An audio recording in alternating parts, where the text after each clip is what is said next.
Hello and welcome to this UNCCD podcast. Today we're speaking with Mr. Ibrahim Thiaw, Under Secretary General of the United Nations and Executive Secretary of the United Nations Convention to Combat Desertification. After 6.5 years at the helm of UNCCD and nearly 20 years of distinguished service across various leadership roles with the United Nations, Mr. Thiaw will be stepping down, and today is an opportunity to look back, to reflect, and think about some of the ways forward. Ibrahim, welcome. Thank you very much for making the time. And to start with, you have taken the reins of UNCCD in February 2019, and you have been steering and leading the Secretariat through some interesting times, not least the global pandemic. What are some of the achievements that you're most proud of? Well, first we survived COVID.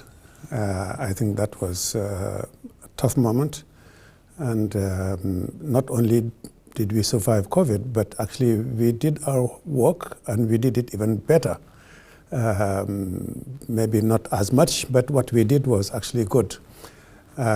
Certainly organizing a COP while the world was still undergoing COVID was quite an undertaking.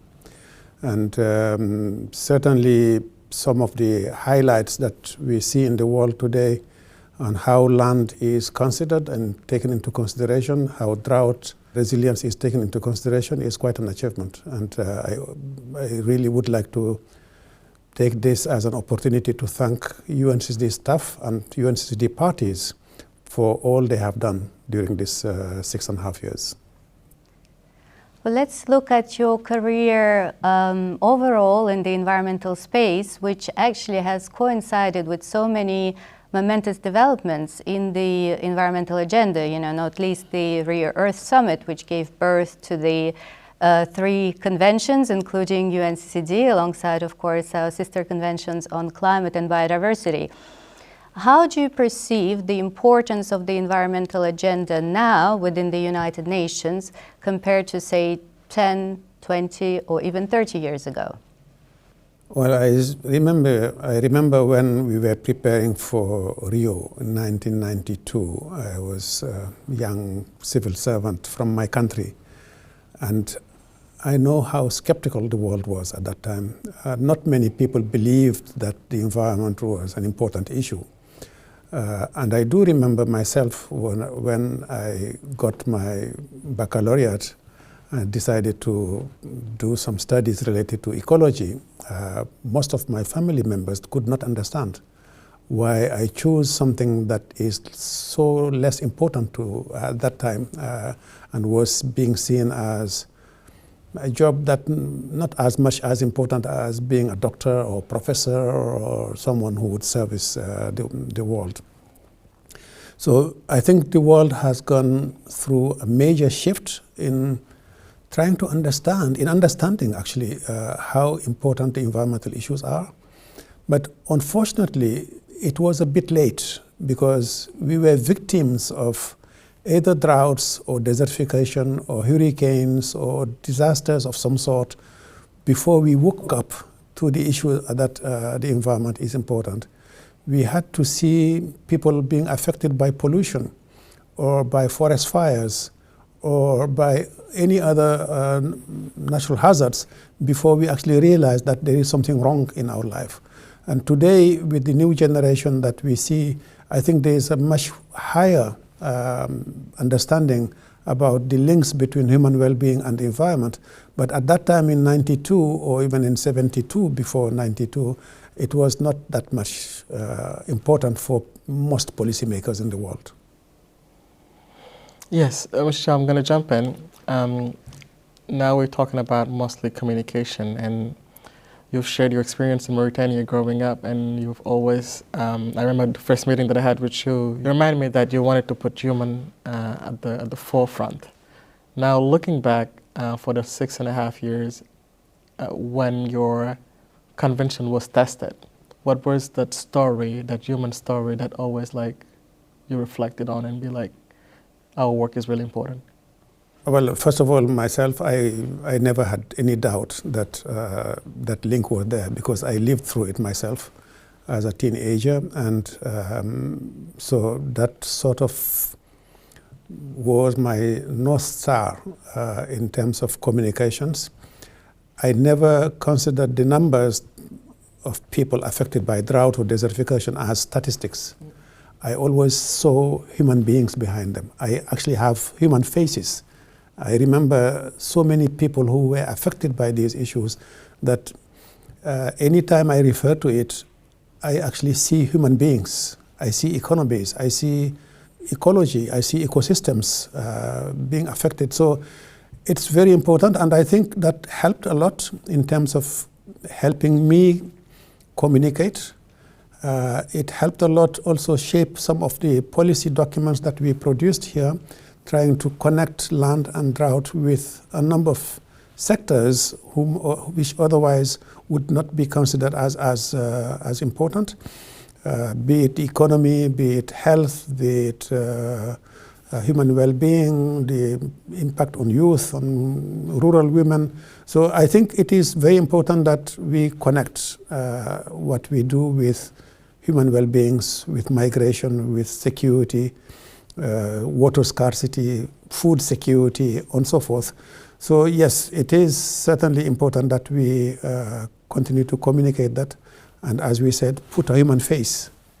As long as there is no human face, we are speaking without being convinced that this will be helpful, and we will, if you are not convinced yourself as a communicator, you will hardly pass a message that would be palatable.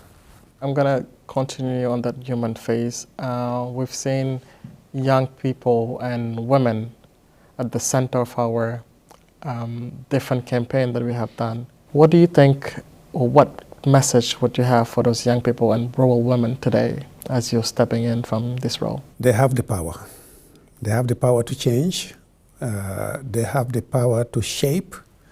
They have the power to speak out, and they have the power to make decisions that hopefully would be informed decisions.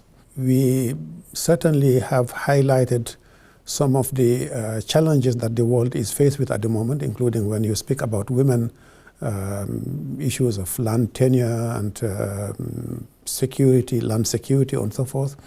But at the same time, we are talking about people who actually hold in their hands literally 80% of the rural economy that we are talking about.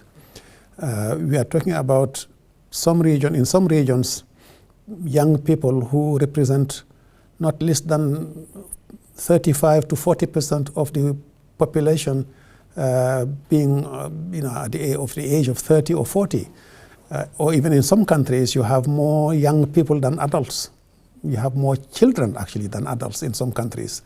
So it is certainly, I see the future, I see the capacity to change, and I actually have hope that when these young people get to power, and they are never too young to actually govern and rule a country, I see a lot of hope that they will change things in a positive way. Unfortunately, we have gone that far in terms of eroding the capacity of the land to regenerate itself, but it is still possible to regenerate. It is still possible to create better conditions for a better life on Earth.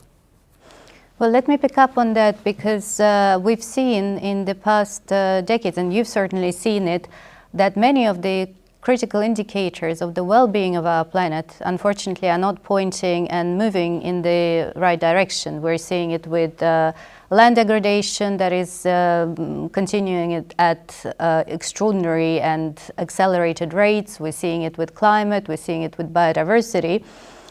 What is it that keeps you up at night, and what is it that still motivates you to get up in the morning to tackle some of those challenges? What keeps me up at night is land degradation and the impacts, the multiple impacts and consequences it is having on human well-being. What motivates me is the realization that as human beings, we are intelligent enough to actually restore the land that we have degraded ourselves. The capacity that we have, the technology that is coming, the financing that is also moving in the right direction in terms of public financing is actually a very good indicator. So yes, land degradation is a challenge, But nature is so generous. Nature is so agile that if we assist it, it will be able to regenerate itself, and land reclamation is not impossible. Even in extreme conditions of the Sahara or in the Sahel or in the greater Middle East, it is possible to regenerate. You will not have anymore the forest or the vegetation that you had before, but you still have some biology coming back, you still have some animals, you still have some water points, and you still have food production, including in extreme arid areas where you can produce either dates or wheat or something that will feed the population. What is also is a source of hope to me is the fact that the world has now realized that health is not necessarily lack of disease. It is well-being, it is basically lifestyle, it is the food that you eat, it is anything but medicine that can generate health. So it is certainly important that we know that yes, we need some medicines whenever we reach a certain point, but we can prevent going to there if we make the right choices in terms of the food we eat or the quality of the food we produce. So this is certainly a change in the way we have been perceiving the environment, which has always been seen as, you know, the green development or the green part of it, but the environment is not necessarily only green. It can be actually related to your food or the quality of the water you drink or the quality of the air that we breathe. When sand and dust storm reach a point where you cannot breathe anymore or you have to wear a turban, then you realize that air quality is beyond what we consider generally as being industrial pollution or pollution due to cars or engines.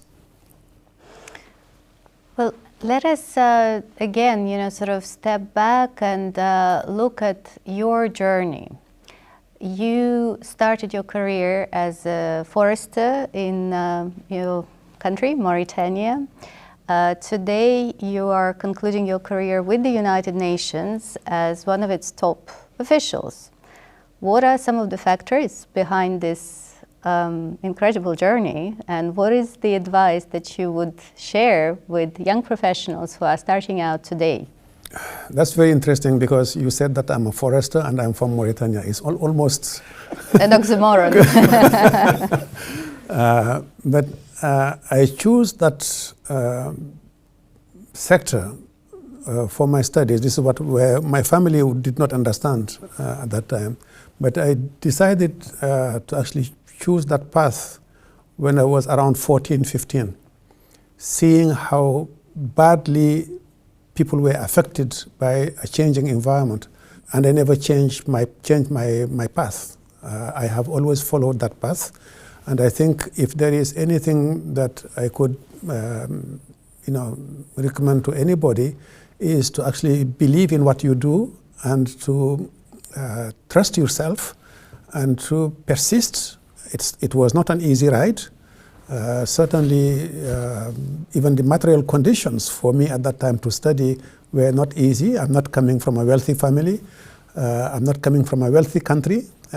So I would say two things probably played. One is good luck. I was lucky, and I have to say I was lucky that actually my parents took me to school. Eventually, there was no even school in my village. I had to go 10 kilometers away from my village to actually study there and be hosted by another family in order to be able to undertake my primary studies.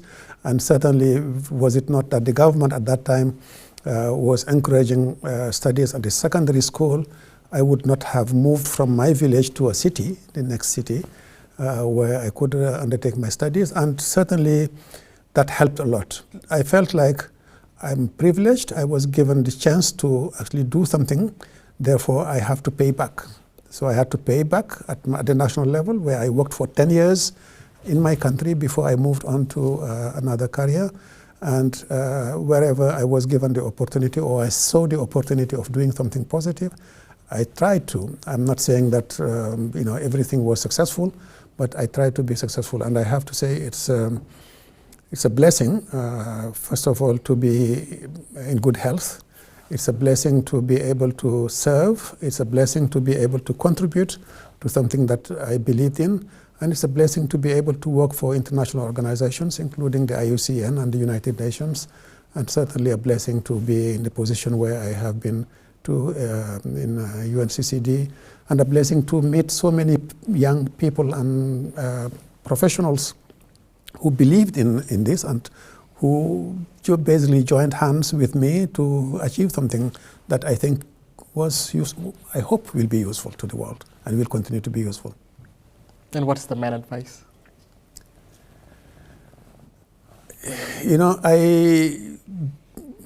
I hate that word of advice, giving advice, because it's a lack of humility in my culture.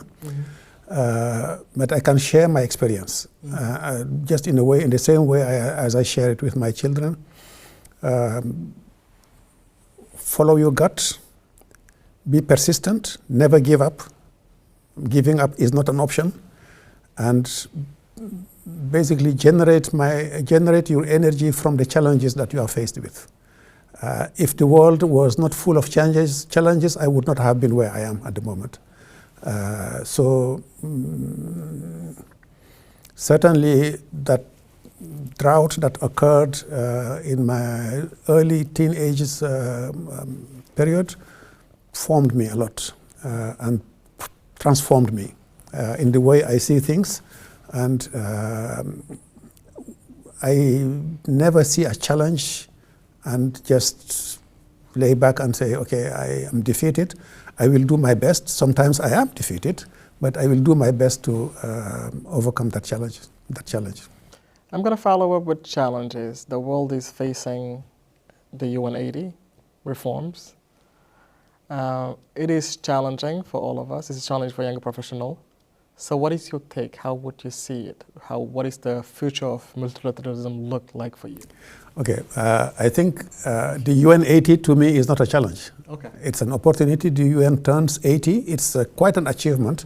And the UN did a lot in the world. Remember 1945 when the UN was created, where we were and where we are at the moment. So I think we should reset that and make sure that we are not creating a confusion by calling it a challenge. UN 80 is an opportunity to think ahead and to think about the next 80 years and where the world needs to be in terms of international governance, multilateralism. If the UN did not exist, it had to be invented now, because the UN has never been as useful now as it was.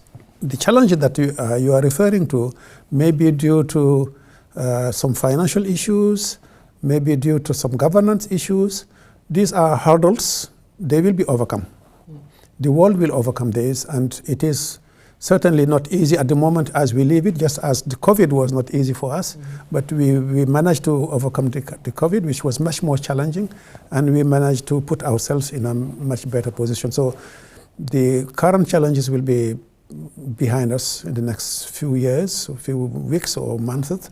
And certainly what is important is to see where the world is going and where we want the world to be in the future. Well, let's stay with that future note. The question that I'm sure many of us have been wondering is, what's next for you? What would you like to do next? And where do you see yourself, really channeling that energy and the experience that you have? Well, I hope I will have time to spend more time with my grandchildren. Fair enough. And with my family, and that is not small. I have been roaming the world for the better part of the last 40 years. Secondly, I hope I will be able to take that experience back home in order to share that experience with a younger generation, with the future of the world and the future of the country. And third, I hope I will still be healthy enough to contribute in some ways to what is going to happen internationally. I don't think I want to disconnect with the international arena. I don't want to be playing any more an executive role, but I think sharing experiences and contributing to to the well-being of people is my mantra, and I think I will continue to do that as long as I can. Thank you very much. Is there anything else that you would like to add? Anything that we haven't covered? Maybe if I may, how would you want to be seen or described by staff or by your grandkids that you just mentioned? A tall man from the Sahel. Again, in my culture, it is better to let people talk about you rather than talk about yourself. I never did that, and I think it is not now that I'm getting older that I'm going to do that. What I would like people to do, however, is to make sure that they believe in what they do and that they build their experience and their energy based on their capacity to actually overcome challenges. So as to your question, I really want to take this opportunity to, first of all, thank UNCCD staff for the immense pleasure of working with them all. It is quite a small team compared to the mandate and the capacity, the demand that is coming on them. But it's quite an achievement to be able to actually service 197 parties with conflicting demands, with growing demands. The more you do, the more demands you receive, and the higher scrutiny you have. So I really want to pay tribute to UNCCD staff. I want to also thank all UNCCD parties for their cooperation and their support. I hope I was able to provide them with the services that they wanted. If there is any shortcoming, it is not to UNCCD staff, it is on me. And I wanted to just say thank you for your patience, thank you for your support, thank you for your cooperation, and thank you for leading the world have a better understanding about the links between land, water, food, health, energy, youth, migration, security, you name it. So it is certainly important that we all contribute to that, and UNCCD staff and UNCCD parties did just that. And finally, I want to pay tribute to my parents, who basically took my hand when I was 6.5 years old and took me to school. They had not been to school, they were not educated in French, or they probably struggle a little bit with Arabic because they had to read the Quran and so forth, but they did not go to any modern school. And yet, being the second born in my family and the first boy actually to be taken to school was quite something. I'm still wondering why it happened. I remember vividly my parents basically, saying, despite all the challenges that we face, we want to give him the chance to actually do something different from what we have been doing. I also want to thank my family. I have not been around as much as I could, and I have certainly missed a number of events in my family, including birthday parties, including graduations of my children that I was not able to attend, including big moments in life which I had to miss because of my duties. And I thank them for their patience and for their support. And I hope from now on I will have more time to spend with them. Thank you. Thank you very much, Ibrahim, first of all for sharing those personal insights, your wisdom, your enthusiasm. I think it has been really a fantastic experience in terms of, sort of sharing this leadership perspective, and definitely we wish you all the very, very best for the next chapter. We know that you will enjoy this well-deserved retirement, or maybe semi-retirement with the family, catching up, and really thank you so much for the leadership of this convention. And I'm sure that we will somehow Be in touch again. Thank you. Thank you very much.